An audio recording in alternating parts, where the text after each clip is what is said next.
Vegeta, nie jak jakiś kunder. Nie zwątpiłem w marzenia przez sekundę. Bij sobie do głowy, że sobie nie pójdę i wstanę gotowy na kolejną rundę. Dumny jak Vegeta, nie jak jakiś kunder.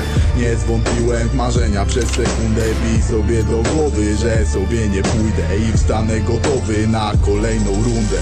Nie tykam blety, zmieniłem priorytety i jakoś nie żałuję, że nie znam fazy swety. Wbijam na trening z motywacją Vegety. Mój przeciwnik to Goku, zawsze daleko do mety. Staje w progu, nie widać go w roku. Wraca syn marnotrawny, co nie było go od roku. Na pozór parę kroków w tył, ale do przodu. Ty, daj mi spokój, widzę fałsz w twoim oku. Wierzę w Boga, wiem, że zawsze mam go z boku. A moja synagoga jest wszędzie, gdzie czuję spokój.